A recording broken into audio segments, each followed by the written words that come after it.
നമസ്തേ, ഉച്ചവാർത്തയിലേക്ക് സ്വാഗതം. നോക്കാം പ്രധാന വാർത്തകൾ.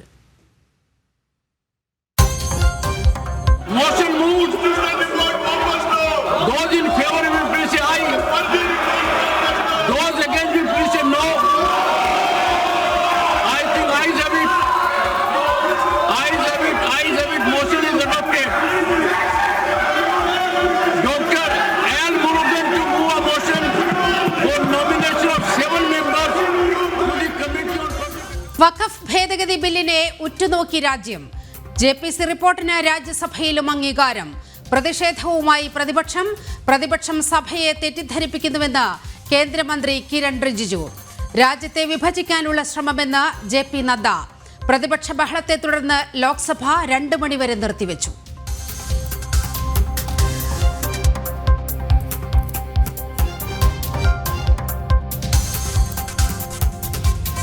കോട്ടയത്തെ സർക്കാർ നഴ്സിംഗ് കോളേജിൽ നടന്നത് മനസാക്ഷി മരവിച്ച ക്രൂരത. നടുക്കുന്ന റാഗിംഗ് ദൃശ്യങ്ങൾ ജനം ടിവിക്ക്.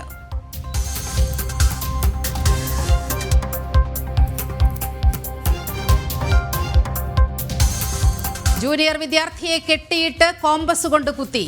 മുറിവുകളിൽ ലോഷൻ ഒഴിച്ചും ക്രൂരത. സ്വകാര്യ ഭാഗത്ത് മുറിവേൽപ്പിച്ചതും ദൃശ്യങ്ങളിൽ വ്യക്തം.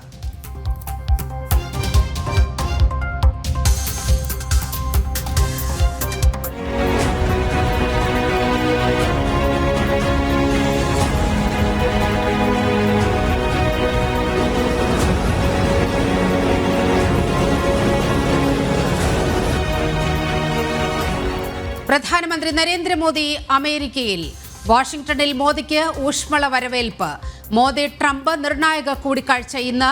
US ഇന്റലിജൻസ് ഡയറക്ടർ തുൾസി ഗബാർഡുമായി കൂടിക്കാഴ്ച നടത്തി പ്രധാനമന്ത്രി.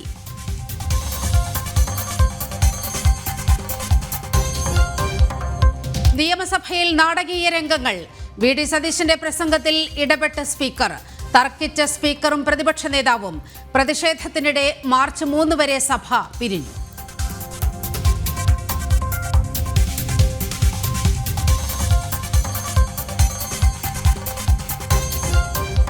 വനത്തുള്ളിൽ കടക്കാൻ അനുവാദമുണ്ടോ ഇല്ലയോ? ഇപ്പോഴത്തെ നിയമത്തിൻ്റെ അടിസ്ഥാനത്തിൽ നിങ്ങൾക്ക് ഒരു മാധ്യമ പ്രവർത്തകന് അനുവാദമില്ലാതെ കാട്ടിൽ പോകാൻ സാധിക്കുമോ? അത് വനത്തിനകത്തെന്തിനാ പോകുന്നു? അല്ല, ആദിവാസികൾക്ക് പോകാൻ. ആദിവാസി വീണ്ടും വിവാദ പരാമർശവുമായി വനം മന്ത്രി. വന്യജീവി ആക്രമണത്തിന് ശാശ്വത പരിഹാരമില്ല. വനവാസികളല്ലാത്തവർ എന്തിന് വനത്തിൽ പ്രവേശിക്കുന്നുവെന്നും AK ശശീന്ദ്രൻ.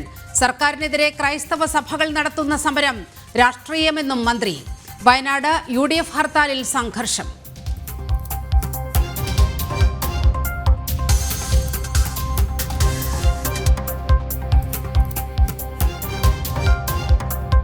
TP കേസ് പ്രതികൾക്ക് യഥേഷ്ടം പരോൾ അനുവദിച്ച് പിണറായി സർക്കാർ.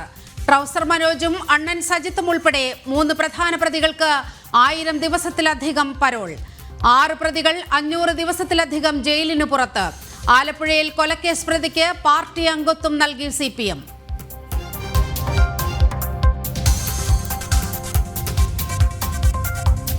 പാതിവില തട്ടിപ്പിൽ പ്രതി അനന്തകൃഷ്ണന്റെ സ്വത്തുക്കൾ കണ്ടുകെട്ടാൻ നീക്കം. ബഡ്സ് ആക്ട് ചുമത്താൻ ക്രൈംബ്രാഞ്ച്. കൂടുതൽ പേരിലേക്ക് ED അന്വേഷണം. പാതിവില തട്ടിപ്പിന് കുടുംബശ്രീ വഴിയും പ്രചാരണം.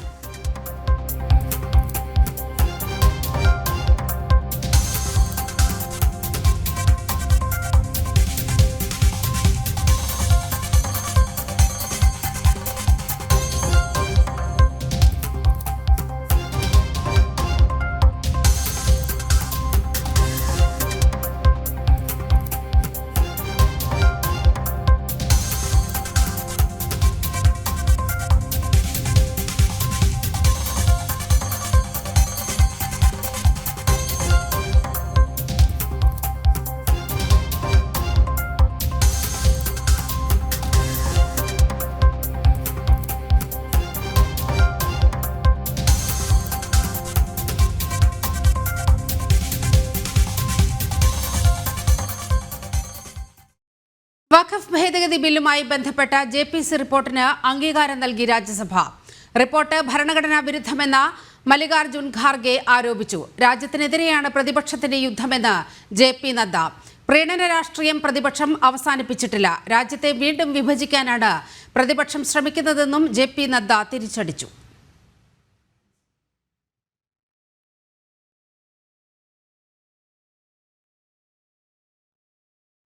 Motion moved.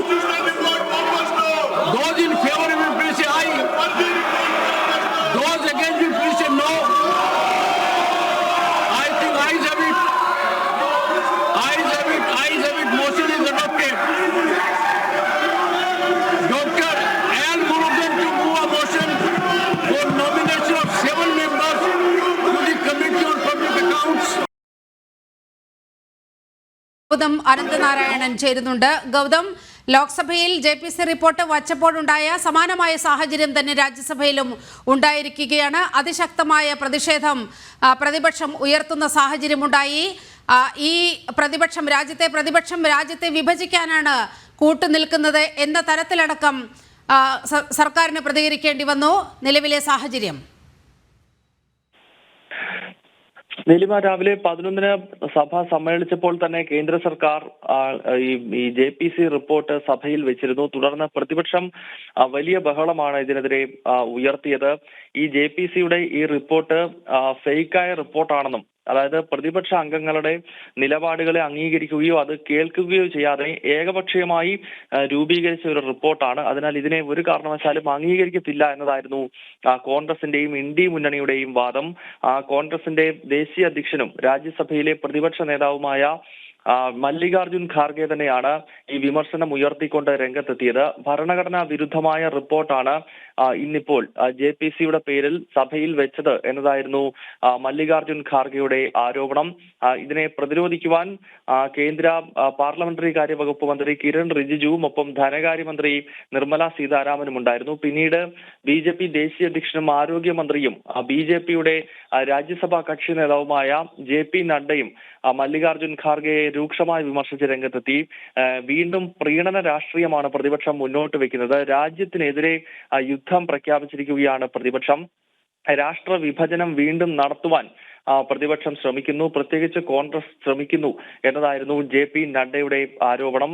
മല്ലികാർജുൻ ഖാർഗെക്ക് ശക്തമായ മറുപടി എന്ന നിലയിലാണ് BJP ദേശീയ അധ്യക്ഷൻ തന്നെ ഇന്നിപ്പോൾ സഭയിലെത്തി ഈ വഖഫുമായി ബന്ധപ്പെട്ട് കേന്ദ്ര സർക്കാരിന്റെ നിലപാട് ഒരിക്കൽ കൂടി വ്യക്തമാക്കിയത്. എന്തായാലും ഇന്നിപ്പോൾ ഈ വലിയ പ്രതിപക്ഷ ബഹളം രാജ്യസഭയിലും ലോക്സഭയിലും ഉണ്ടായി. രാജ്യസഭയിൽ ഈ റിപ്പോർട്ട് ടേബിൾ ചെയ്ത ഉടൻ പ്രതിപക്ഷം ബഹളം വെച്ചുവെങ്കിൽ ലോക്സഭയിലും JPC റിപ്പോർട്ടുമായി ബന്ധപ്പെട്ടുള്ള ബഹളമാണ് ഇന്നുണ്ടായത്. 2 മണിവരെ നിലവിൽ ലോക്സഭ നിർത്തിവെച്ചിരിക്കുകയാണ്. ഇന്ന് വൈകുന്നേരത്തോടെ 2 സഭകളും അനിശ്ചിതകാലത്തേക്ക് പിരിയും. പിന്നീട് അടുത്ത മാസം 10 മുതൽ ഏപ്രിൽ മാസം 4 വരെയാണ് ഇനിയും പാർലമെന്റ് സമ്മേളിക്കുന്നത്. ബജറ്റ് സമ്മേളനത്തിന്റെ 2ാം ഘട്ടമാണ് മാർച്ച് 10 മുതൽ ഏപ്രിൽ 4 വരെ. ഒരുപക്ഷെ ഈ JPC റിപ്പോർട്ട് ഇന്ന് രാജ്യസഭ കൂടി അംഗീകരിച്ച പശ്ചാത്തലത്തിൽ ഫെബ്രുവരി 1-ന് ലോക്സഭയും ഈ റിപ്പോർട്ട് അംഗീകരിച്ചതാണ്. അതിനാൽ പാർലമെന്റിന്റെ ഇരുസഭകളും JPC റിപ്പോർട്ട് അംഗീകരിക്കുന്ന പശ്ചാത്തലത്തിൽ ഒരുപക്ഷെ വരുന്ന ബജറ്റ് സമ്മേളനത്തിന്റെ 2ാം ഘട്ടത്തിൽ ഈ വഖഫ് ഭേദഗതി ബിൽ ഒരിക്കൽ കൂടി പാർലമെന്റിൽ കൊണ്ടുവരാനാണ് കേന്ദ്ര സർക്കാർ ശ്രമിക്കുന്നത്. നീലിമ, മറ്റൊരു സുപ്രധാനമായ കാര്യം, ഇൻകം ടാക്സ് അമെൻമെന്റ് ബില്ല് ലോക്സഭ അവതരിപ്പിച്ചിരിക്കുന്നു എന്നതാണ്. ആ വിവരങ്ങൾ കൂടി. നീലിമ, 1960 മുതലുള്ള ആദായ നികുതി നിയമമാണ് നിലവിൽ നമ്മുടെ രാജ്യത്തുള്ളത്. നിലവിൽ അത്തരം നിയമങ്ങൾ അത് കുറച്ചുകൂടി സാധാരണക്കാർക്ക് ഉൾപ്പെടെ മനസ്സിലാക്കുന്ന രീതിയിൽ അതിന്റെ പേജുകൾ ഉൾപ്പെടെ കുറച്ചുകൊണ്ടുള്ള ഒരു ഭേദഗതി നിയമമാണ് പുതിയതായി ഈ ആദായ നികുതി ബിൽ എന്ന പേരിൽ കേന്ദ്ര സർക്കാർ കൊണ്ടുവരുന്നത്. ഇന്നിപ്പോൾ ഈ ബില്ല് കൂടി ഈ അവസാന ദിവസത്തിൽ കേന്ദ്ര സർക്കാർ അവതരിപ്പിച്ചിരിക്കുകയാണ്. ശരി, ഗൗതമാണ് വിവരങ്ങൾ പങ്കുവച്ചത്. കോട്ടയം സർക്കാർ നഴ്സിംഗ് കോളേജിൽ നടന്നത് അതിക്രൂരമായ റാഗിംഗ്.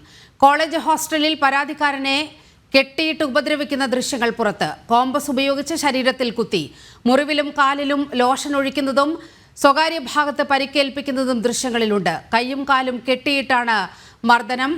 ആ ദൃശ്യങ്ങൾ ആദ്യം കണ്ടുവരാം.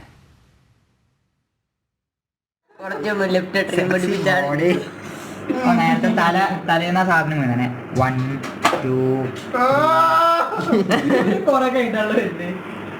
4, 5, 6, 7, 8. ഇത് മറ്റേ കളർ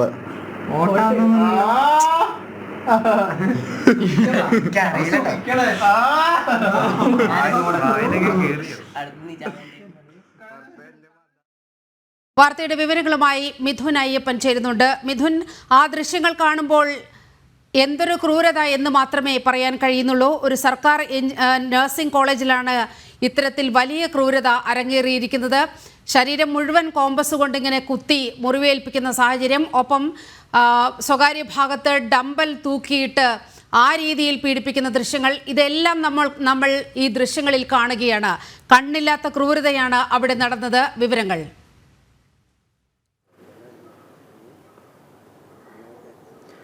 നീലിമ, തീർത്തും ചങ്കുലയ്ക്കുന്ന കാഴ്ചകൾ തന്നെയാണ് ഇപ്പോൾ സാക്ഷ്യം വഹിക്കുന്നത് എന്നുള്ളത് തന്നെയാണ് നമുക്കിപ്പോൾ പറയാൻ കഴിയുന്നത്. ഒരു തരത്തിലും ഒരു കണ്ടു നിൽക്കാൻ മനസാക്ഷി അനുവദിക്കാത്ത തരത്തിലുള്ള ദൃശ്യങ്ങളാണ്, റാഗിങ്ങിൻ്റെ ദൃശ്യങ്ങളാണ് ഇപ്പോൾ പുറത്തു വന്നിരിക്കുന്നത്.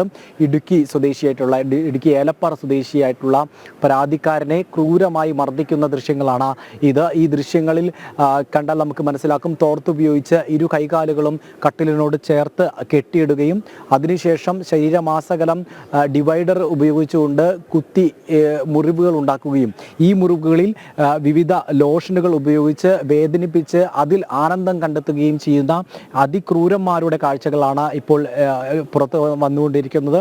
ഈ സീനിയർ വിദ്യാർത്ഥികൾ തന്നെയാണ്, ഈ ആക്രമണം നടത്തിയ സീനിയർ വിദ്യാർത്ഥികളിൽ ഒരാൾ തന്നെ പകർത്തിയ ദൃശ്യങ്ങൾ തന്നെയാണ് ഇപ്പോൾ പുറത്ത് വന്നിട്ടുള്ളത്.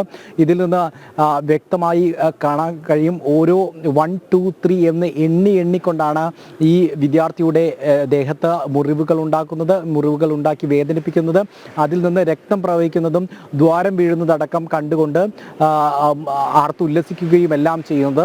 ഒപ്പം തന്നെ ഈ ശരീരമാസകലം ഇത്തരത്തിൽ പോറലുകൾ ഉണ്ടാക്കുകയും മുറിവുകൾ ഉണ്ടാക്കുകയും അതിൽ ലോഷം പുരട്ടി വലിയ ശബ്ദത്തോടെ നിലവിളിക്കുമ്പോൾ അത് വകവയ്ക്കാതെ അതിനെ പരിഹസിക്കുകയുമാണ് ഈ സീനിയർ വിദ്യാർത്ഥികൾ ചെയ്യുന്നത് എന്നുള്ളതാണ്. അത്യന്തം ക്രൂരത നിറഞ്ഞ കാഴ്ചകൾ തന്നെയാണ് ഇതെല്ലാം.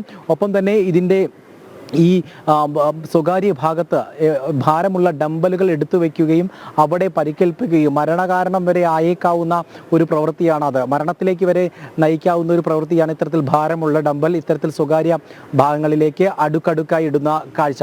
ഇതെല്ലാം ഈ ദൃശ്യങ്ങളിൽ നിന്ന് വ്യക്തമായി കാണാൻ കഴിയും. കഴിഞ്ഞ ദിവസം ഈ പരാതിയിൽ നിന്ന് ഈ ക്രൂരതയുടെ വിശദാംശങ്ങളെല്ലാം തന്നെ പുറത്തു വന്നിരുന്നുവെങ്കിലും ഇതിൻ്റെ ദൃശ്യങ്ങൾ കൂടി പുറത്തു വന്നതോടുകൂടി തന്നെയാണ് എത്രത്തോളം ക്രൂരതയാണ് ഈ വിദ്യാർത്ഥികൾ, 1ാം വർഷ വിദ്യാർത്ഥികൾ 3ാം വർഷ വിദ്യാർത്ഥികളുടെ ഭാഗത്തു നിന്ന് അനുഭവിക്കേണ്ടി വന്നത് എന്ന് വ്യക്തമാകുന്നത്. നവംബർ 4-നാണ് ഈ 1ാം വർഷ ക്ലാസ്സുകൾ ആരംഭിക്കുന്നത്. അന്ന് മുതൽ ഈ ഹോസ്റ്റലിൽ വെച്ച് നഴ്സിംഗ് കോളേജിൻ്റെ ഹോസ്റ്റലിൽ വെച്ച് ഇത്തരത്തിൽ ക്രൂരത അരങ്ങേറുകയായിരുന്നു. 6 വിദ്യാർത്ഥികളാണ് ഇത്തരത്തിൽ ക്രൂരതയ്ക്ക് ഇരയായത് എന്ന് മനസ്സിലാക്കാൻ സാധിക്കുന്നു. ഇതിൽ ഒരാൾ മാത്രമാണ് കൃത്യമായിട്ടുള്ള പരാതിയുമായി ആദ്യഘട്ടത്തിൽ മുന്നോട്ട് വന്നത്. പിന്നീട് മറ്റുള്ള അന്വേഷണത്തിന്റെ ഭാഗമായി മറ്റ് ജൂനിയർ വിദ്യാർത്ഥികളെ കൂടി മൊഴി രേഖപ്പെടുത്തിയിട്ടുണ്ട് എന്നാണ് മനസ്സിലാക്കാൻ സാധിക്കുന്നത്. പക്ഷേ തീർത്തും വിചിത്രമായിട്ടുള്ളൊരു വാദം തന്നെയാണ് കോളേജ് അധികൃതരുടെ ഭാഗത്തുനിന്ന് ഉണ്ടായിരുന്നത്. ഇക്കാര്യം കഴിഞ്ഞ 3 മാസമായി നടക്കുന്ന ഈ ക്രൂരതയുടെ യാതൊരു വിവരവും ലഭിച്ചിരുന്നില്ല എന്നുള്ള വിചിത്രവാദമാണ് കോളേജ് അധികൃതർ കഴിഞ്ഞ ദിവസം മാധ്യമങ്ങളോടക്കം വ്യക്തമാക്കിയത്. ഈ ക്രൂരമായ പീഡനം നടക്കുന്നത് കോളേജ് ഹോസ്റ്റലിൻ്റെ ചുമതലയുള്ള അവിടുത്തെ കെയർടേക്കറുടെ അവിടുത്തെ വാർഡൻ്റെ റൂമിന് തൊട്ടടുത്താണ് ഇത്തരത്തിലുള്ള അതിക്രമം നടക്കുന്ന റൂമുള്ളത്. അത്തരത്തിൽ അവിടെ വലിയ വായിൽ നിലവിളിച്ച് കരയുന്നതെല്ലാം ഈ ദൃശ്യങ്ങളുണ്ട്. ഇത്ര വലിയ നിലവിളി ഉയർന്നിട്ടും ഇത്ര വലിയിട്ടുള്ള ക്രൂരത 3 മാസക്കാലമാണ്. ഈ വിവരം അന്വേഷിച്ച പ്രിൻസിപ്പലിനോട് മാധ്യമങ്ങൾ ചോദിക്കുമ്പോൾ പ്രിൻസിപ്പൽ പറയുന്ന മറുപടിയുണ്ട്, ഇക്കാര്യങ്ങളൊന്നും അറിഞ്ഞിരുന്നില്ല, ഇത്തരത്തിൽ റാഗിംഗ് നടക്കുന്നതായി ഒരു കാര്യവും തന്റെ ശ്രദ്ധയിൽപ്പെട്ടിരുന്നില്ല, പരാതി ലഭിച്ചപ്പോൾ മാത്രമാണ് ഈ വിവരങ്ങൾ അറിയുന്നത് എന്നാണ് ആ പ്രിൻസിപ്പൽ വളരെ നിഷ്കളങ്കമായി ഇന്നലെ പറയുന്നത്. അത് വിശ്വാസത്തിലെടുക്കാൻ കഴിയുന്ന കാര്യമാണോ?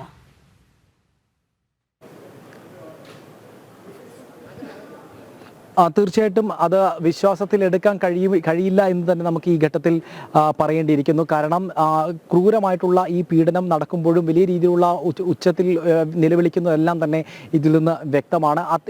ഇത്തരത്തിൽ ക്രൂരമായിട്ടുള്ള അതിക്രൂരമായിട്ടുള്ള ഈ ഒരു നടക്കുമ്പോൾ, ഇത്തരത്തിലുള്ള അതിക്രമം നടക്കുമ്പോൾ ഇത് അറിഞ്ഞിരുന്നില്ല എന്നുള്ള വിവരമാണ് ഇപ്പോൾ പോലീസിൽ നിന്ന്, ഇപ്പോൾ ഈ കോളേജ് അധികൃതരിൽ നിന്ന് ലഭ്യമായിരിക്കുന്ന വിവരം. പക്ഷേ അത് മാത്രമല്ല, അത് തീർത്തും അംഗീകരിക്കാവുന്ന ഒന്നല്ല എന്ന് തന്നെ പറയേണ്ടിയിരിക്കുന്നു. ഇപ്പോൾ അല്പസമയത്തിനകം തന്നെ ഈ വിഷയവുമായി ബന്ധപ്പെട്ട് സിറ്റി പോലീസ് കമ്മീഷണർ മാധ്യമങ്ങളെ കാണും എന്നാണ് അറിയുന്നത്. അതിൻ്റെ ദൃശ്യങ്ങളിലേക്ക് കൂടി നമുക്ക് പോകേണ്ടതുണ്ട്. പക്ഷേ എന്നിരുന്നാൽ പോലും അതിക്രൂരമായിട്ടുള്ളൊരു അപകടം, ഒരു അതിക്രമം തന്നെയാണ് സംഭവിച്ചത്. ഒപ്പം തന്നെ അതിൽ അത്തരത്തിലുള്ള അതിക്രൂരമായിട്ടുള്ള ഇത്തരത്തിലുള്ള അതിക്രമം നടക്കുമ്പോൾ ഇത് അറിഞ്ഞിരുന്നില്ല എന്നുള്ള കോളേജ് അധികൃതരുടെയും ഹോസ്റ്റൽ അധികൃതരുടെയും വാദം ഒരു തരത്തിൽ പോലും അംഗീകരിക്കാൻ ഉതകുന്നതല്ല എന്ന് തന്നെ നമുക്ക് ഈ ഘട്ടത്തിൽ പറയേണ്ടി വരും. കാരണം 3 മാസത്തോളം നീണ്ടുനിന്ന ഈ അതിക്രമം അറിഞ്ഞിരുന്നില്ല എന്ന് പറയുന്നത് ഒരു തരത്തിലും അംഗീകരിക്കാൻ കഴിയില്ല.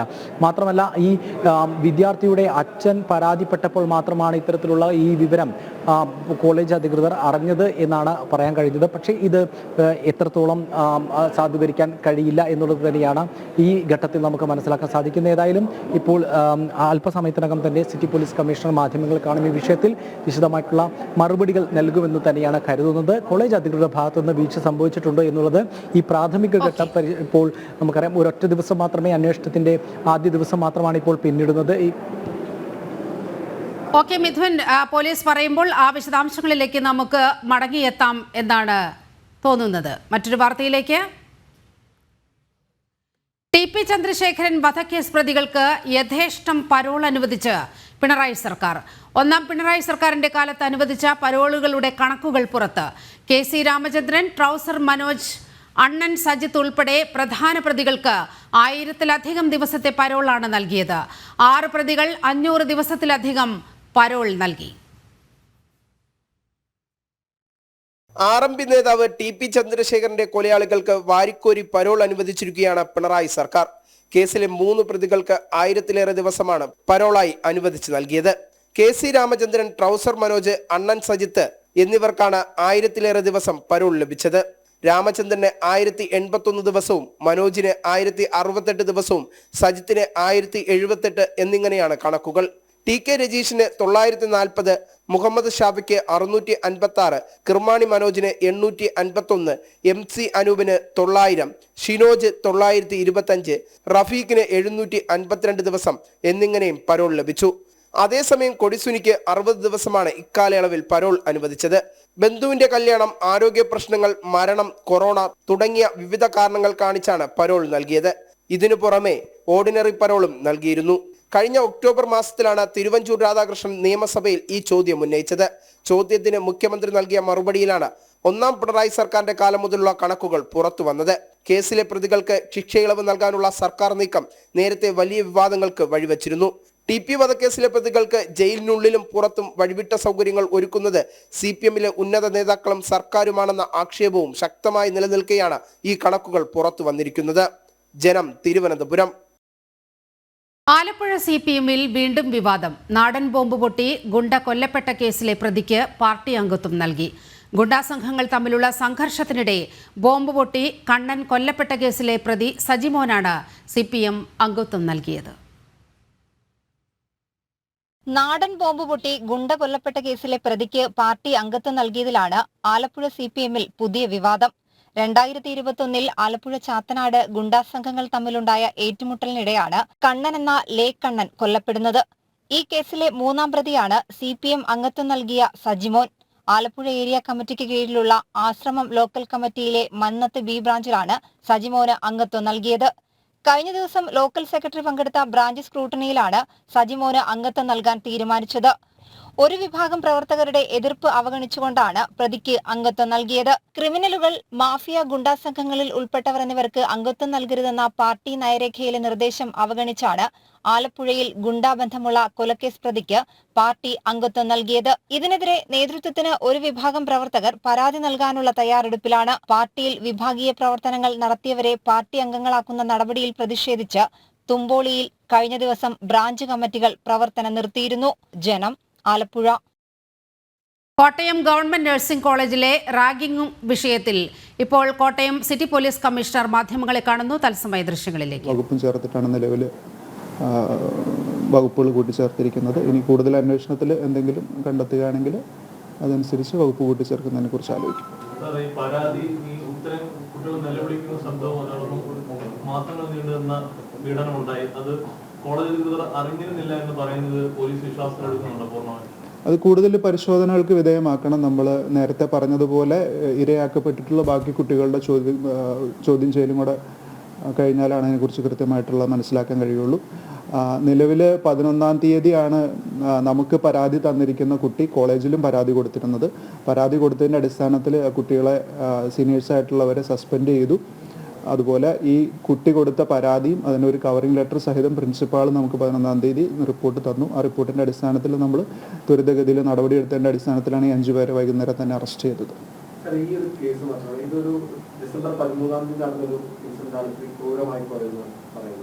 ആ സമാനമായ സംഭവം മറ്റു വിദ്യാർത്ഥികൾക്ക് അനുഭവിക്കേണ്ടി വന്നിട്ടുണ്ട്. ഈ 6 വിദ്യാർത്ഥികളുള്ള പരാതി ഉണ്ടെന്ന് പറഞ്ഞിട്ടുള്ളത്. അങ്ങനെ മറ്റ് സംഭവങ്ങളുണ്ടോ എന്നുള്ളതാണ് നമ്മൾ പരിശോധിക്കുന്നത്. കൂടുതൽ ചോദ്യം ചെയ്ത് ഈ കൂടുതൽ വിക്ടിംസിന്റെ സ്റ്റേറ്റ്മെന്റ് എടുത്തതിന് ശേഷമേ അത്തരത്തിലുള്ള കാര്യങ്ങളെ കുറിച്ച് അറിയാൻ കഴിയുള്ളൂ.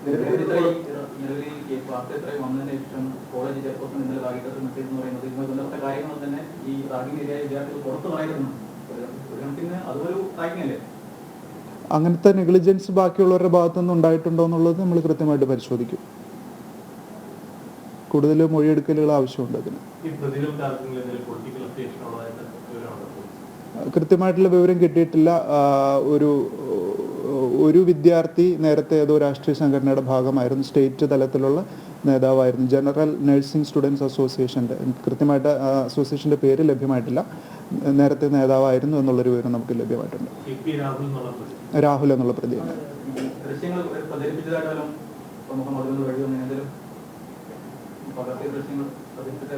ദൃശ്യങ്ങൾ പ്രചരിപ്പിച്ചത് എങ്ങനെയാണെന്നുള്ളത് നമ്മൾ പരിശോധിച്ചു വരുന്നു. ഏതൊക്കെ മൊബൈൽ ഫോണുകളിൽ ഈ ദൃശ്യങ്ങളുണ്ട്, ഇത് ഏത് ഫോണിലാണ് ഇതിൻ്റെ ഒറിജിൻ, അപ്പോൾ അത്തരത്തിലുള്ള വിവരങ്ങൾ നമ്മൾ കൃത്യമായിട്ട് അന്വേഷിക്കും. വാട്സപ്പ് പോലെയുള്ള സമൂഹ മാധ്യമങ്ങളിലാണ് പ്രചരിച്ചിട്ടുള്ളതെങ്കിൽ അവരുമായിട്ടുള്ള റിക്വസ്റ്റ് കൊടുത്തിട്ട് അതിൻ്റെ സോഴ്സും കൂടി നമ്മൾ കണ്ടെത്തും.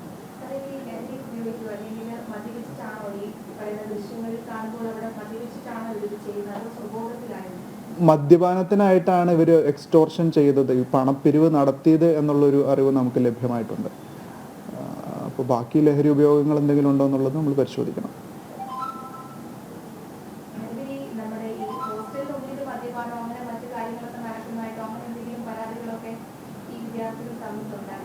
പോലീസിൽ പരാതികളൊന്നും തന്നെ ലഭ്യമായിട്ടില്ല. പോലീസിൽ പരാതി ലഭിച്ചത് 11-ാം തീയതി ഈ ഇഷ്യൂ കോളേജിലെ പ്രിൻസിപ്പാൾ ടേക്കപ്പ് ചെയ്ത് അവരെ സസ്പെൻഡ് ചെയ്തതോട് അനുബന്ധിച്ചാണ് നമുക്ക് പരാതി കിട്ടിയത്. നമ്മൾ FIR രജിസ്റ്റർ ചെയ്തത്.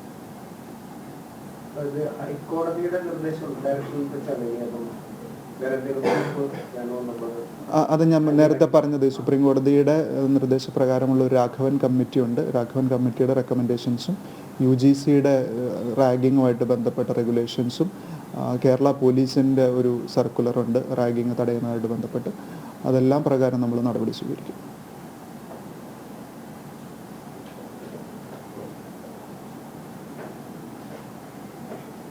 Thank you.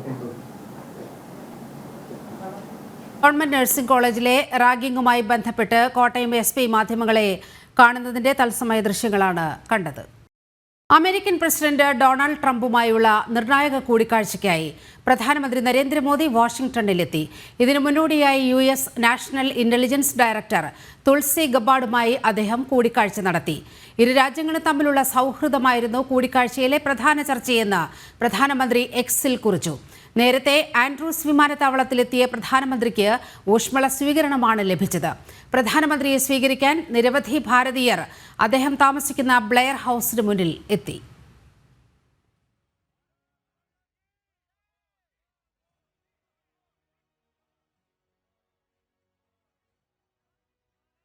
American president Donald ട്രംപും റഷ്യൻ പ്രസിഡന്റ് വ്ളാഡിമിർ പുടിനുമായി ഉടൻ കൂടിക്കാഴ്ച നടത്തും.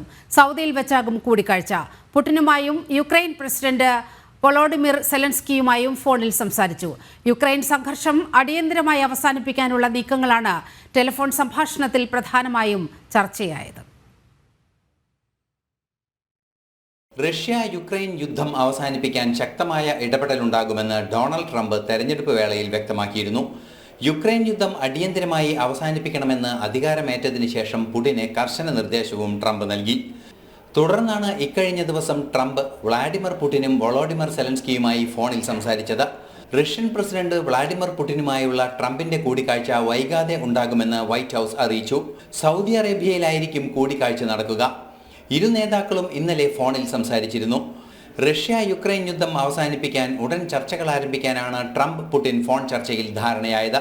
The president spoke to President Putin of Russia. They spoke at length, and the president released a statement following that conversation in great detail. I can also confirm that the president just recently got off the phone with President Zelensky of Ukraine. His truth is as follows. I just spoke to President Zelensky of Ukraine. The conversation went very well. He, like President Putin, wants to make peace. We discussed a variety of topics having to do with the war, but mostly the meeting that is being set up on Friday in Munich, where Vice President J.D. Vance and Secretary of State Marco Rubio will lead the delegation. I am hopeful that the results of that meeting will be positive. It is time to stop this ridiculous war. Ukraine president Volodymyr സെലൻസ്കിയുമായും Trump ഫോണിൽ സംസാരിച്ചു. 1 മണിക്കൂറോളം സംഭാഷണം നീണ്ടു. മാത്രമല്ല, American vice പ്രസിഡന്റും പ്രതിനിധികളും അടങ്ങുന്ന സംഘവുമായി വെള്ളിയാഴ്ച മ്യൂണിക്കിൽ സെലൻസ്കി കൂടിക്കാഴ്ച നടത്തും. ചർച്ചകളുടെ ഭാഗമായി പുടിൻ അമേരിക്കയും ട്രംപ് റഷ്യയും സന്ദർശിക്കുമെന്ന് ക്രെംലിൻ വക്താവ് ദിമിത്രി പെസ്കോവ് അറിയിച്ചു. ഇന്റർനാഷണൽ ഡെസ്ക്, ജനം. വന്യജീവി ആക്രമണത്തിൽ വിവാദ പരാമർശവുമായി മന്ത്രി എ.കെ. ശശീന്ദ്രൻ. വനവാസികളല്ലാത്തവർ എന്തിനാണ് വനത്തിൽ പ്രവേശിക്കുന്നതെന്ന് മന്ത്രിയുടെ ചോദ്യം. ആക്രമണത്തിന് എന്ത് ശാശ്വത പരിഹാരമാണ് ഉള്ളത്? സംസ്ഥാനത്ത് വാഹനാപകടമോ മരണമോ ഉണ്ടാകില്ലെന്ന് പറയാൻ കഴിയുമോ എന്നും മന്ത്രി ചോദിച്ചു. സാധാരണ പൗരന് വനത്തുള്ളിൽ കടക്കാൻ അനുവാദമുണ്ടോ ഇല്ലയോ? ഇപ്പോഴത്തെ നിയമത്തിൻ്റെ അടിസ്ഥാനത്തിൽ നിങ്ങൾക്ക് ഒരു മാധ്യമ പ്രവർത്തകന് അനുവാദമില്ലാതെ കാട്ടിൽ പോകാൻ സാധിക്കുമോ? അത് വനത്തിനകത്തെന്തിനാ പോകുന്നത്? അല്ല, ആദിവാസികൾക്ക് പോകാം. ആദിവാസി ഗോത്ര വിഭാഗങ്ങൾക്ക് ഒഴികെ മറ്റാർക്കെങ്കിലും മന്ത്രി എ.കെ. ശശീന്ദ്രന് പോകാൻ അനുവാദമുണ്ടോ? വന്യജീവി ആക്രമണത്തിൽ സർക്കാരിനെതിരെ ക്രൈസ്തവ സഭകൾ നടത്തുന്ന സമരത്തിനെതിരെ വനമന്ത്രി എ.കെ. ശശീന്ദ്രൻ. ബിഷപ്പുമാരുടെ പ്രസ്താവനകൾക്കെതിരെയും വിമർശനം. സഭാധ്യക്ഷന്മാർ ഉയർത്തുന്ന രാജി ആവശ്യം രാഷ്ട്രീയ ആവശ്യമാണോ എന്ന് സംശയമെന്നും എ.കെ. ശശീന്ദ്രൻ പറഞ്ഞു. ബിഷപ്പുമാരോട് എനിക്ക് വളരെ ബഹുമാനമാണ്. അവർ ഏറ്റവും സൗമ്യമായ ഭാഷയിൽ സംസാരിക്കുന്നവരാണ്, ആശ്വസിപ്പിക്കുന്ന ആൾക്കാരാണ്. അതിനുവേണ്ടി പ്രത്യേകമായി പരിശീലനം ലഭിച്ച സിദ്ധിയുള്ള ആളുകളാണെന്നൊക്കെയാണ് ഞാൻ പഠിച്ചു വച്ചിട്ടുള്ളത്. ചില ഘട്ടങ്ങളിലൊക്കെ അത് അങ്ങനെയാണോ എന്ന് തോന്നിപ്പോകുന്നുണ്ട്. അങ്ങനെ തോന്നിക്കുന്നത് അവർക്കാണ് ദോഷം. സൂക്ഷിച്ച് എന്ന വാക്ക് ഞാനും ഉപയോഗിക്കില്ല. നല്ല വാക്കുകൾ പറയുന്നതല്ലേ നല്ലത് എന്ന് ഞാൻ പറയും. രാജിവെക്കുക എന്ന ആവശ്യം പ്രശ്നപരിഹാരമാണ് എന്ന് താങ്കൾ കരുതുന്നുണ്ടോ? അത് ഒരു രാഷ്ട്രീയ ആവശ്യമാണ്. വനമന്ത്രിയെ അധിക്ഷേപിച്ച് കോൺഗ്രസ് നേതാവ് കെ മുരളീധരൻ. ഒന്നിനും കൊള്ളാത്ത മന്ത്രിയെ ക്യാബിനറ്റിൽ നിന്ന് പുറത്താക്കണം. തന്റെ പാർട്ടിക്കാരെ ചവിട്ടി പുറത്താക്കാനുള്ള ശ്രമത്തിലാണ് മന്ത്രി. വനംവകുപ്പിന് മോഡേൺ സംവിധാനങ്ങളില്ല. മൃഗങ്ങളെ പ്രതിരോധിക്കാൻ ഒരു മാർഗവുമില്ലെന്നും കെ മുരളീധരൻ കോഴിക്കോട് പറഞ്ഞു. മുഖ്യമന്ത്രി അടിയന്തരമായി ഇതിൽ ഇടപെടണം. വനം വകുപ്പിന് ആവശ്യമായിട്ടുള്ള ഫണ്ട് നൽകാൻ തയ്യാറാകണം. ഒന്നിനും കൊള്ളാത്ത ഈ മന്ത്രിയെ ക്യാബിനറ്റിൽ നിന്ന് പുറത്താക്കണം. ഏതായാലും തോമസ് ഇങ്ങനെ വെയിറ്റിംഗ് ലിസ്റ്റിൽ നിൽക്കുകയാണ്. അദ്ദേഹം കുറേ കാലമായിട്ട് ക്യൂ നിൽക്കുകയാണ്. ഇപ്പോൾ ഒരു വെടിക്ക് 2 പക്ഷി. ഒന്ന് ഈ മന്ത്രി പോയി കിട്ടും, തോമസിൻ്റെ അഭിലാഷം പൂർത്തീകരിക്കാനും കഴിയും. എത്രയും പെട്ടെന്ന് പരിഹാരം ഉണ്ടാക്കണം. സഹിക്കാൻ വയ്യാത്ത രീതിയിൽ കാര്യങ്ങൾ എത്തിയിരിക്കുന്നു. ശക്തമായിട്ടുള്ള നടപടി ഗവൺമെൻറ്റിൻ്റെ ഭാഗത്തുനിന്ന്, ഫോറസ്റ്റ് വകുപ്പിൻ്റെ ഭാഗത്തുനിന്ന് ഉണ്ടാവണം. മന്ത്രി ശശീന്ദ്രൻ പാവപ്പെട്ട ജനങ്ങളെ വന്യമൃഗങ്ങളിൽ നിന്ന് രക്ഷിക്കാൻ കഴിയില്ലെങ്കിൽ അദ്ദേഹം രാജിവെച്ച് ഇറങ്ങിപ്പോകണം. അതാണ് കോൺഗ്രസിൻ്റെയും UDF-ൻ്റെയും നിലപാട്. വയനാട്ടിൽ കാട്ടാന ആക്രമണത്തിൽ 2 ദിവസത്തിനിടെ കൊല്ലപ്പെട്ടത് 2 പേരാണ്. 10 വർഷത്തിനിടെ 8 പേരെയാണ് കടുവ കൊന്നത്. വിഷയത്തിൽ ശാശ്വത പരിഹാരം കാണാൻ സാധിക്കാത്ത സർക്കാരിനെതിരെ വിമർശനം ശക്തമാകുകയാണ്. അതിനിടെ വന്യജീവി ആക്രമണങ്ങൾ തുടർക്കഥയാകുന്ന സാഹചര്യത്തിൽ ജില്ലയിൽ UDF ആഹ്വാനം ചെയ്ത ഹർത്താലും തുടങ്ങി. ലക്കിടിയിൽ UDF പ്രവർത്തകരും പോലീസും തമ്മിൽ സംഘർഷവുമുണ്ടായി.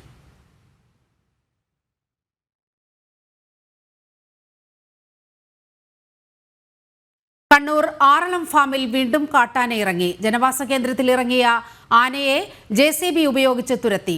പടക്കം പൊട്ടിച്ച് ആനയെ തുരത്താൻ ശ്രമിച്ചെങ്കിലും നടന്നില്ല. വിവരങ്ങളുമായി മിഥുൻ പിള്ള ചേരുകയാണ്. ആറളം ഫാമിൽ വീണ്ടും കാട്ടാന ഇറങ്ങിയിരിക്കുകയാണ്. ജനവാസ കേന്ദ്രത്തിലാണ് ഇറങ്ങിയിരിക്കുന്നത്.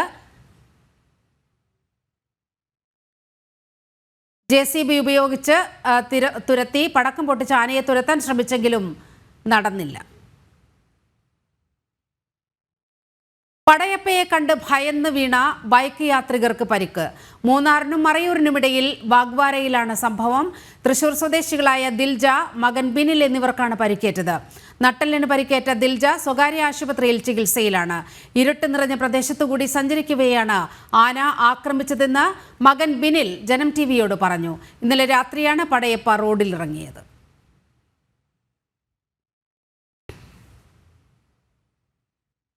മസ്തകത്തിൽ മുറിവേറ്റ ആന വെറ്റിലപ്പാറ 15 നിന്ന് വാടാമുറിയിലേക്ക് നീങ്ങി. പ്ലാന്റേഷൻ കോർപ്പറേഷന്റെ 3ാം ബ്ലോക്ക് കടന്നാണ് വാടാമുറിയിലേക്ക് ആന നീങ്ങിയത്. ആനയുടെ ഏറ്റവും പുതിയ ദൃശ്യങ്ങൾ ജനം TVക്ക്.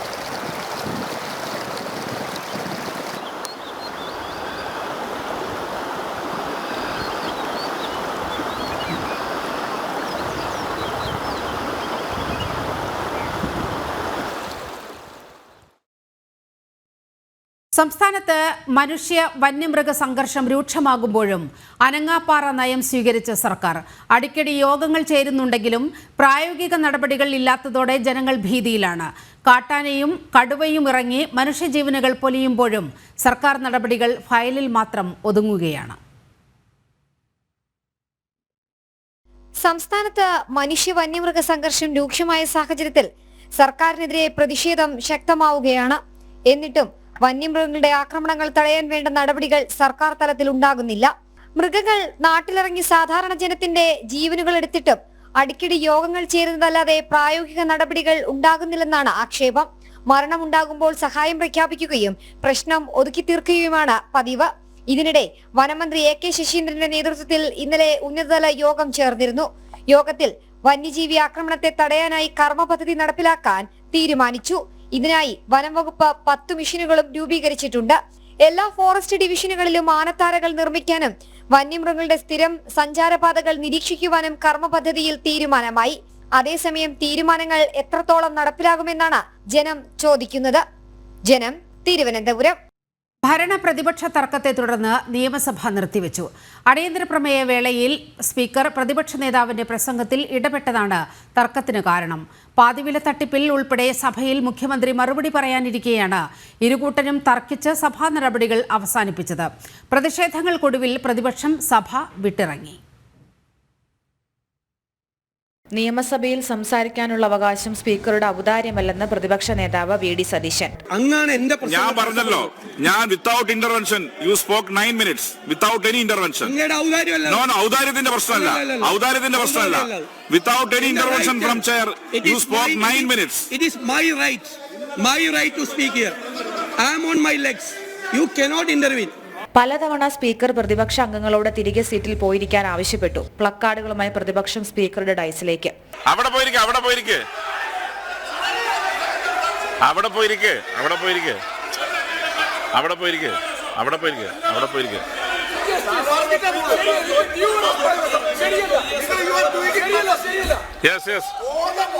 പ്ലീസ് ടീമിനെ തിരിച്ചു വിളിക്ക്. അവിടെ പോയിരിക്കെ. അടിയന്തര പ്രമേയ ചർച്ച അവസാനിപ്പിച്ച സ്പീക്കർ ധൃതിയിൽ ശ്രദ്ധ ക്ഷണിക്കലിലേക്ക് പോയി. പാതിവില തട്ടിപ്പിലെ മറുപടി മുഖ്യമന്ത്രി പറയാനിരിക്കെ സബ്മിഷൻ ടേബിളിലേക്ക് ഒതുക്കി സ്പീക്കറുടെ തന്ത്രം. തുടർന്ന് ധനാഭ്യർത്ഥന ചർച്ചകളില്ലാതെ സഭാ നടപടികൾ വേഗത്തിൽ പൂർത്തിയാക്കി സ്പീക്കർ സഭ പിരിച്ചുവിട്ടു. ഭരണ പ്രതിപക്ഷങ്ങളിലെ തന്ത്രപരമായ നീക്കത്തോടെ പ്രധാനപ്പെട്ട 3 വിഷയങ്ങളെല്ലാം ടേബിളിലാക്കി. സഭ മാർച്ച് 3 വീണ്ടും ചേരും. ജനം, തിരുവനന്തപുരം. വികസിത ഇന്ത്യയുടെ മാറ്റങ്ങളും അയൽ രാജ്യങ്ങൾക്ക് ഇന്ത്യയെക്കുറിച്ചുള്ള സമീപനങ്ങളും എന്ന വിഷയത്തിൽ തിരുവനന്തപുരം സെൻട്രൽ യൂണിവേഴ്സിറ്റി ക്യാമ്പസിൽ സെമിനാർ സംഘടിപ്പിച്ചു. പട്ടം ക്യാമ്പസിൽ നടന്ന സെമിനാർ ഗവർണർ രാജേന്ദ്ര വിശ്വനാഥ് ആർലേക്കർ ഉദ്ഘാടനം ചെയ്തു. ഭാരതം ലോകത്തെ ഒരു കുടുംബമായി കാണുന്നുവെന്നും അയൽ രാജ്യങ്ങളുമായുള്ള ബന്ധം ഭാരതത്തിന്റെ സാംസ്കാരിക പൈതൃകത്തിന്റെ ഭാഗമാണെന്നും ഗവർണർ പറഞ്ഞു.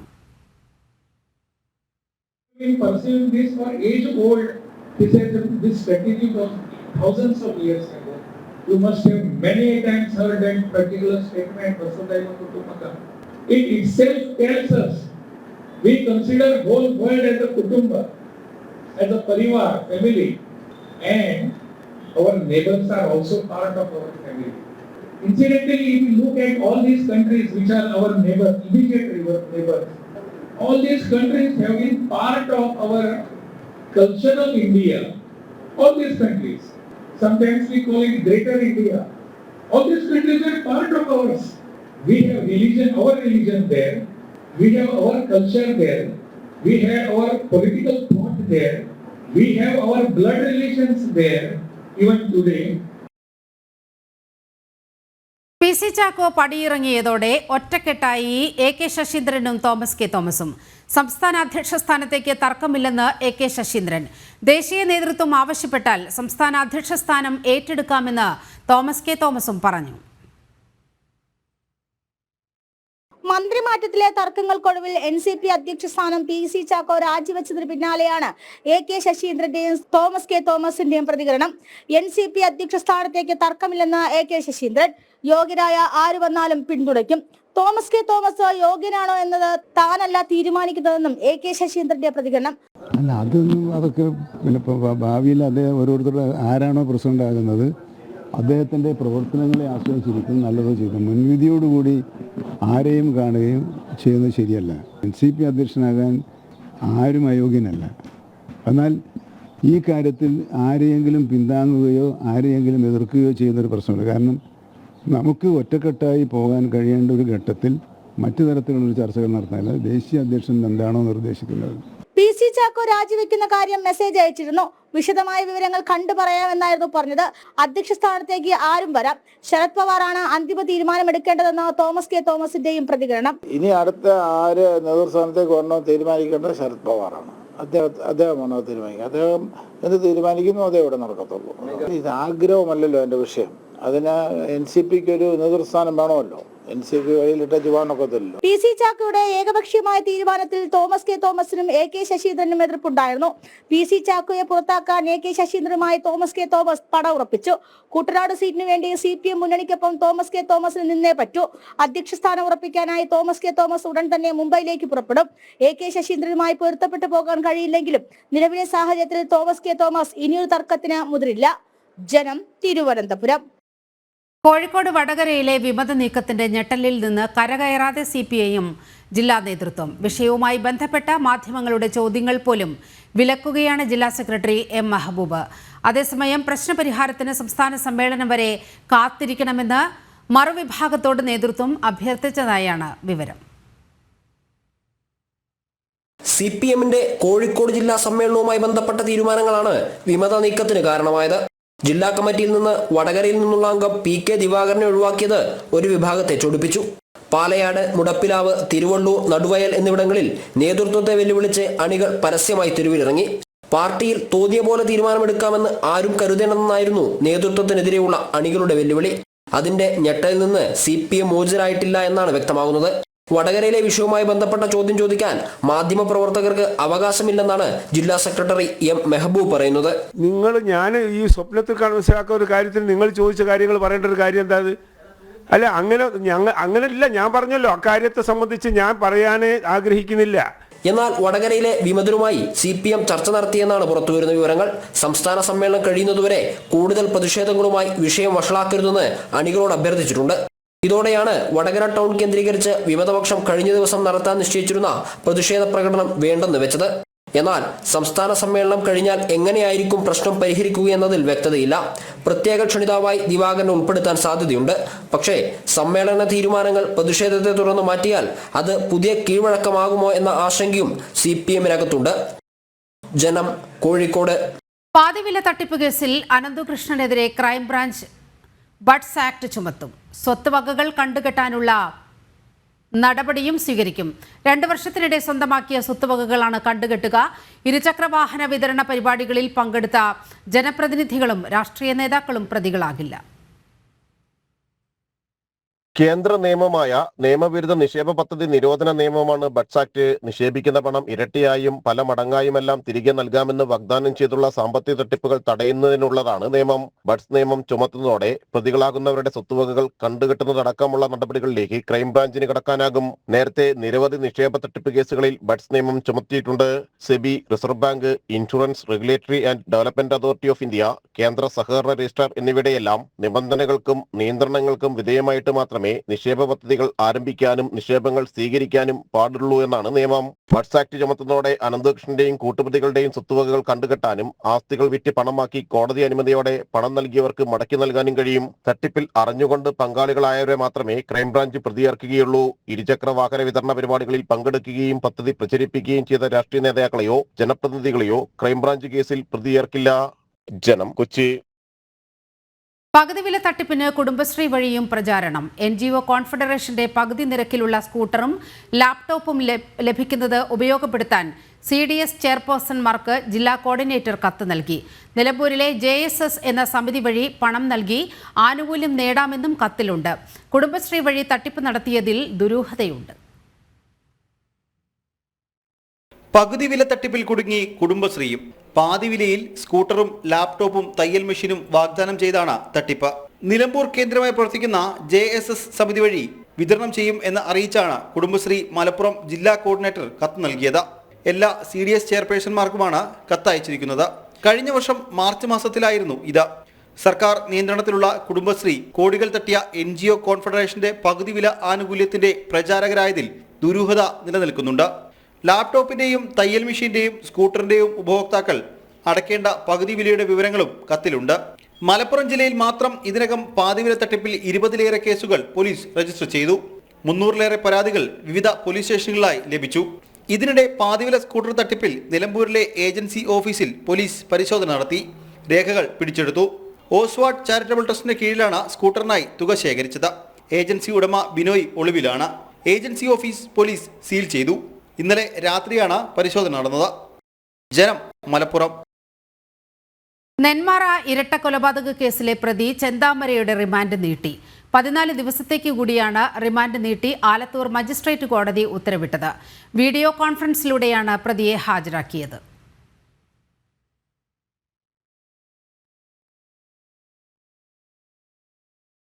തിരുവനന്തപുരം ബാലരാമപുരത്തെ 2 വയസ്സുകാരിയുടെ കൊലപാതകത്തിൽ അമ്മാവൻ ഹരികുമാർ വീണ്ടും കുറ്റം സമ്മതിച്ചു. തുടക്കത്തിൽ കുറ്റം സമ്മതിച്ചുവെങ്കിലും പിന്നീട് ഇയാൾ മൊഴി മാറ്റിയിരുന്നു. ഹരികുമാരും ശ്രീതുവുമായുള്ള ബന്ധമാണ് കൊലപാതകത്തിലേക്ക് നയിച്ചതെന്നാണ് പോലീസ് നൽകുന്ന വിവരം. അതിനിടെ കുഞ്ഞിന്റെ പിതാവിന്റെ ബന്ധുവായ പോലീസ് ഉദ്യോഗസ്ഥന് 35 ലക്ഷം രൂപ നൽകിയെന്ന് അമ്മ ശ്രീതുവും പോലീസിനോട് വെളിപ്പെടുത്തി. ഇയാൾക്കെതിരെയും കേസെടുത്തിട്ടുണ്ട്. നാടിനെ നടുക്കിയ കൊലപാതകമായിരുന്നു 2 വയസ്സുകാരി ദേവേന്ദുവിന്റേത്. അമ്മാവൻ ഹരികുമാർ തുടക്കത്തിൽ കുറ്റം സമ്മതിച്ചെങ്കിലും പിന്നീട് മൊഴി മാറ്റിയിരുന്നു. ഹരികുമാറും ശ്രീധുവുമായുള്ള ബന്ധമാണ് കൊലപാതകത്തിലേക്ക് നയിച്ചതെന്നാണ് പോലീസ് നൽകുന്ന വിവരം. കൊലപാതകം നടന്ന കഴിഞ്ഞ മാസം 23-ന് രാത്രി കുഞ്ഞിന്റെ അമ്മ ശ്രീധുവിനെ ഹരികുമാർ മുറിയിലേക്ക് ക്ഷണിച്ചിരുന്നു. കുഞ്ഞ് കരഞ്ഞതുകൊണ്ട് റൂമിലെത്തിയ ശ്രീധു തിരിച്ചു കുഞ്ഞിന്റെ അടുത്തേക്ക് പോയി. ഈ സംഭവത്തെ തുടർന്നുണ്ടായ പ്രകോപനമാണ് കൊലപാതകത്തിന് പിന്നിലെന്നും അമ്മ ശ്രീധുവിന് കൊലപാതകത്തിൽ പങ്കില്ലെന്നും പോലീസ് പറയുന്നു. കസ്റ്റഡി കാലാവധി കഴിഞ്ഞതിനാൽ ഹരികുമാറിനെ ജയിലിലേക്ക് മാറ്റി. അതിനിടെ കുഞ്ഞിന്റെ പിതാവിന്റെ ബന്ധുവായ പോലീസ് ഉദ്യോഗസ്ഥന് 35 ലക്ഷം രൂപ നൽകിയെന്ന് അമ്മ ശ്രീധു പോലീസിനോട് വെളിപ്പെടുത്തി. ഇയാൾക്കെതിരെയും കേസെടുത്തിട്ടുണ്ട്. എന്നാൽ കുഞ്ഞിന്റെ പിതാവിനെ കേസിൽപ്പെടുത്താനുള്ള ശ്രമത്തിന്റെ ഭാഗമാണോ ശ്രീധുവിന്റെ മൊഴിയെന്നാണ് പോലീസിന്റെ സംശയം. സാമ്പത്തിക തട്ടിപ്പുമായി ബന്ധമുള്ള മറ്റുള്ളവരെ കേന്ദ്രീകരിച്ചും അന്വേഷണം തുടരുകയാണ്. ജനം, തിരുവനന്തപുരം. ചേർത്തലയിൽ ഭർത്താവിന്റെ മർദ്ദനമേറ്റ് മരിച്ചെന്ന പരാതിയിൽ കല്ലറയിൽ നിന്ന് പുറത്തെടുത്ത സജിയുടെ പോസ്റ്റ്മോർട്ടം പൂർത്തിയായി. അച്ഛൻ സോണിയുടെ ക്രൂരമർദ്ദനത്തെ തുടർന്നാണ് അമ്മ മരിച്ചതെന്ന മകളുടെ മൊഴിയുടെ അടിസ്ഥാനത്തിലാണ് മൃതദേഹം പുറത്തെടുത്തത്. പോസ്റ്റ്മോർട്ടത്തിലെ നിഗമനങ്ങളുടെ അടിസ്ഥാനത്തിലാകും ഭർത്താവ് സോണിക്കെതിരെ കൊലപാതക കുറ്റമടക്കമുള്ള മറ്റു വകുപ്പുകൾ ചുമത്തുന്ന കാര്യത്തിൽ തീരുമാനമെടുക്കുക. ജനുവരി 8-ന് രാത്രി സജിയെ ഭർത്താവ് സോണി മർദ്ദിക്കുകയും ഭിത്തിയിൽ തല ബലമായി പലതവണ ഇടിപ്പിച്ച് ഗുരുതരമായി പരിക്കേൽപ്പിക്കുകയും ചെയ്തുവെന്നാണ് മകളുടെ മൊഴി. മറ്റൊരു സ്ത്രീയുമായുള്ള ബന്ധത്തെ ചോദ്യം ചെയ്തതിൽ പ്രകോപിതനായാണ് സോണി ഭാര്യ സജിയെ മർദ്ദിച്ചത്. 1 മാസത്തോളം നീണ്ട ചികിത്സയ്ക്ക് ശേഷം ആലപ്പുഴ വണ്ടാനം മെഡിക്കൽ കോളേജ് ആശുപത്രിയിൽ ഞായറാഴ്ച രാവിലെയാണ് സജി മരിച്ചത്. മകളുടെ മൊഴിയുടെ അടിസ്ഥാനത്തിൽ നിലവിൽ അസ്വാഭാവിക മരണത്തിനാണ് പോലീസ് കേസെടുത്തിരിക്കുന്നത്.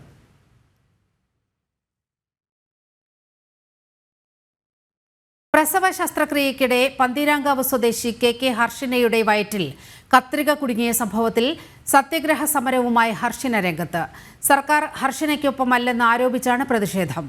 നീതി ലഭിക്കുന്നതുവരെ സമരം തുടരുമെന്ന് ഹർഷിന സമര സഹായ സമിതി അറിയിച്ചു. കോഴിക്കോട് മെഡിക്കൽ കോളേജിൽ പ്രസവ ശസ്ത്രക്രിയയ്ക്കിടെ വയറ്റിൽ കത്രിക കുടുങ്ങിയ സംഭവത്തിൽ നീതി ആവശ്യപ്പെട്ട് പന്തീരാങ്കാവ് സ്വദേശി KK ഹർഷിന വീണ്ടും സത്യാഗ്രഹ സമരം ആരംഭിച്ചു. വൈകുന്നേരം 5 മണിവരെയാണ് സത്യാഗ്രഹ സമരം. സർക്കാർ കൂടെയുണ്ടെന്ന് പറയുന്നുണ്ടെങ്കിലും യാതൊരു സഹായവും സർക്കാരിൽ നിന്ന് ലഭിക്കുന്നില്ലെന്നാണ് ഹർഷിനയുടെ കുടുംബം പറയുന്നത്. കുന്നമംഗലം കോടതിയിൽ കേസിന്റെ വിചാരണ തുടങ്ങാനിരിക്കെ പ്രതികളായ ആരോഗ്യ പ്രവർത്തകർ ഹൈക്കോടതിയിൽ നിന്ന് സ്റ്റേ വാങ്ങിയിരുന്നു.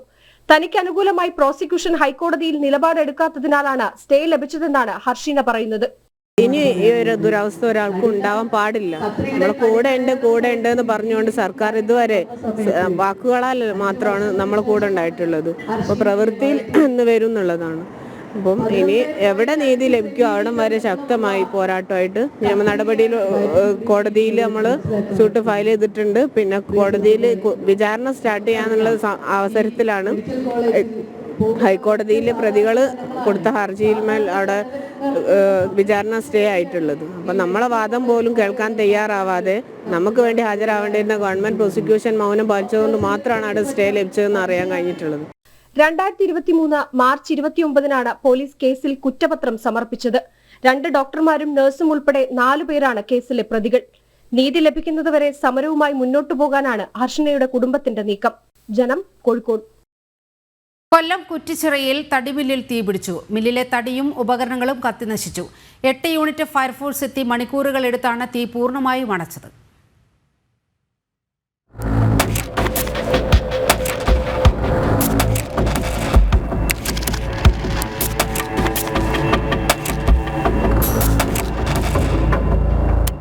ഇന്നു പുലർച്ചെ 4 മണിയോടെയാണ് തീപിടുത്തമുണ്ടായത്. കുറ്റിച്ചിറ സ്വദേശി അബ്ദുൾ റഷീദിന്റെ ഉടമസ്ഥതയിലുള്ളതാണ് തടിമില്ല്. 40 വർഷമായി പ്രവർത്തിച്ചു വരുന്ന മില്ലാണ് കത്തി നശിച്ചത്. പുലർച്ചെ നടക്കാനിറങ്ങിയവരായിരുന്നു തീ ഉയരുന്നത് കണ്ടത്. പിന്നാലെ സമീപത്തെ വീട്ടിലുള്ള ഉടമസ്ഥനെ അറിയിച്ചു. റെയിൽവേ ഗേറ്റ് അടഞ്ഞുകിടന്നതിനാൽ ഫയർഫോഴ്സ് വാഹനങ്ങൾക്ക് പെട്ടെന്ന് എത്തിച്ചേരാൻ കഴിഞ്ഞിരുന്നില്ല. പിന്നാലെ ആദ്യം 4 യൂണിറ്റ് ഫയർഫോഴ്സ് സ്ഥലത്തെത്തി. തീ പൂർണ്ണമായും നിയന്ത്രണ വിധേയമാക്കാൻ കഴിയാത്തതിനെ തുടർന്ന് കടപ്പാക്കട, ചാമക്കട, കുണ്ടറ, ചവറ സ്റ്റേഷനുകളിൽ നിന്നായി 8 ഫയർഫോഴ്സ് യൂണിറ്റുകൾ എത്തുകയായിരുന്നു. രാവിലെ 6:30യോടെ തീ പൂർണ്ണമായും അണച്ചു. ലക്ഷങ്ങൾ വിലപിടിപ്പുള്ള ഉപകരണങ്ങളും തടികളും കത്തി നശിച്ച നിലയിലാണ്. അങ്ങനെ ഞാനും അവനോട് ഓടി വരുമ്പോഴത്തേനും ഇവിടെ തീയാണ്ടൊരു ചെട്ടിനകം കാണാനൊക്കാത്ത വിധത്തിൽ പോയായി. ശേഷം ഫയർഫോഴ്സിനെ വിളിച്ചു. അവർ വന്നാൽ തീ അണച്ചു തുടങ്ങി. നമുക്കിവിടെ പരിസരത്ത് തൊട്ടടുത്ത് വെള്ളമൊന്നും ഇല്ലല്ലോ. അല്ല, ഒന്നും ചെയ്യാനൊക്കാത്ത മാനസികാവസ്ഥയല്ല. ഞാനും ആ പയ്യനുള്ളൊരു 12 യൂണിറ്റ്. പോലീസും സ്ഥലത്തെത്തിയിരുന്നു. മില്ലിന്റെ 80% കത്തി നശിച്ചിട്ടുണ്ട്. എന്താണ് തീപിടിക്കാൻ കാരണമായതെന്നതിൽ വ്യക്തത വന്നിട്ടില്ല. ഷോർട്ട് സർക്യൂട്ട് ആണോ എന്നുള്ളത് പരിശോധിച്ചു വരികയാണ്. ജനം, കൊല്ലം. മലപ്പുറം കൊണ്ടോട്ടി നഗരസഭ ചിറയിൽ കിഴക്കേ ചുങ്കത്ത് മഞ്ഞപ്പിത്തം പടരുന്നു. കിഴക്കേ ചുങ്കം കുടിവെള്ള പദ്ധതിയിലെ ഗുണഭോക്താക്കളിലാണ് കൂടുതലും രോഗബാധിതർ ഉള്ളത്. 25 പേർക്ക് രോഗം സ്ഥിരീകരിച്ചു. കൊണ്ടോട്ടി നഗരസഭയിലെ കിഴക്കേച്ചുങ്കം കുടിവെള്ള പദ്ധതിയെ ആശ്രയിച്ചു കഴിയുന്ന ബിയോമക്കണ്ടി മേഖലയിലാണ് വ്യാപനത്തോത് കൂടുതൽ. ചിറയിൽ PHSയിൽ മാത്രം 25 പേർക്ക് മഞ്ഞപ്പിത്തം സ്ഥിരീകരിച്ചു. ഇവിടെ ലാബ് പരിശോധന സൗകര്യം ഇല്ലാത്തതിനാൽ സ്വകാര്യ ആശുപത്രികളിലെ ലാബുകളിലും പരിശോധന നടത്തിയതിന്റെ കണക്ക് കൂടി ശേഖരിക്കുകയാണ് ആരോഗ്യവകുപ്പ്. നഗരസഭയും ആരോഗ്യവകുപ്പും പ്രദേശത്ത് പ്രത്യേകം യോഗം ചേർന്ന് സ്ഥിതിഗതികൾ വിലയിരുത്തി. കിഴക്കേചുങ്കം പ്രദേശത്ത് മഞ്ഞപ്പിത്തം വളരെയധികം വ്യാപകമാണ്. അതിൽ പ്രധാനമായിട്ടും കുടിവെള്ളത്തിന് മറ്റു പദ്ധതികളൊന്നും ഇല്ലാതെ, സ്വന്തമായി കിണറില്ലാതെ കിഴക്കേചുങ്കം കുടിവെള്ള പദ്ധതിയെ ആശ്രയിക്കുന്ന ബിയോമക്കണ്ടി മേഖലയിലാണ് ഇത് ഏറ്റവും രൂക്ഷമായിട്ടുള്ളത്. അപ്പോൾ നിലവിലത് ബിയോമക്കണ്ടി കുടിവെള്ള പദ്ധതി, കിഴക്കേചുങ്കം കുടിവെള്ള പദ്ധതിയിൽ നിന്നാണോ പകർന്നത് എന്നുള്ളൊരു സംശയത്തിലാണ്. അതിൻ്റെ ലാബ് ടെസ്റ്റുകൾ നടന്നു വരികയാണ്. ഏതായാലും ഇന്ന് ചിറയിൽ കിഴക്കേചുങ്കം ഭാഗത്ത് നഗരസഭയിലെ ഹെൽത്ത് വിഭാഗവും ചിറയിൽ ഹെൽത്ത് സെൻ്ററിലെ ഉദ്യോഗസ്ഥരും നഗരസഭ അധികൃതരും ഒക്കെ കൂടെ ചേർന്നുകൊണ്ടുള്ള ഒരു വിപുലമായിട്ടുള്ള മീറ്റിംഗ് ഉണ്ടായിരുന്നു. ഏതായാലും പ്രദേശവാസികൾക്ക് വേണ്ടിയിട്ട് അവരുടെ മഞ്ഞപ്പിത്തത്തിൻ്റെ തോത് മനസ്സിലാക്കുന്നതിന് വേണ്ടിയിട്ട് ഒരു മെഡിക്കൽ ക്യാമ്പ് സംഘടിപ്പിക്കാനും അത് കുടിവെള്ള പദ്ധതിയിലെ ഗുണഭോക്താക്കൾ ആ വെള്ളം ഉപയോഗിക്കുന്നത് നിർത്തിവെക്കാനും പകരം നഗരസഭ തന്നെ അതിന് കുടിവെള്ളം വിതരണം ചെയ്യുന്ന ഒരു സംവിധാനം ഉണ്ടാക്കാനുമാണ് തീരുമാനമായിട്ടുണ്ട്. പ്രദേശത്തെ മുഴുവൻ കിണറുകളിലും കുടിവെള്ള പദ്ധതിയുടെ കിണറിലും ക്ലോറിനേഷൻ നടത്തുന്നുണ്ട്. ചിറയിൽ ഹെൽത്ത് സെന്ററിൽ കൂടുതൽ സൗകര്യങ്ങൾ ഒരുക്കാനും കിഴക്കേചുങ്കത്ത് എത്രയും പെട്ടെന്ന് ഒരു പ്രത്യേക മെഡിക്കൽ ക്യാമ്പ് സംഘടിപ്പിക്കാനും തീരുമാനിച്ചു. ജനം, മലപ്പുറം. കുംഭമാസ പൂജയ്ക്ക് ശബരിമല നട തുറന്നപ്പോൾ അയ്യനെ ദർശിക്കാൻ 10,000ങ്ങൾ. 30,832 ഭക്തരാണ് ഇന്ന് വെർച്വൽ ക്യൂവിലൂടെ ദർശനത്തിന് ബുക്ക് ചെയ്തിരിക്കുന്നത്. ഇന്നലെ 13,147 ഭക്തർ ദർശനം നടത്തിയെന്നാണ് ദേവസ്വം ബോർഡിന്റെ കണക്ക്. ഫെബ്രുവരി 17 രാത്രി 10 മാസപൂജകൾ പൂർത്തിയാക്കി നട അടയ്ക്കുക.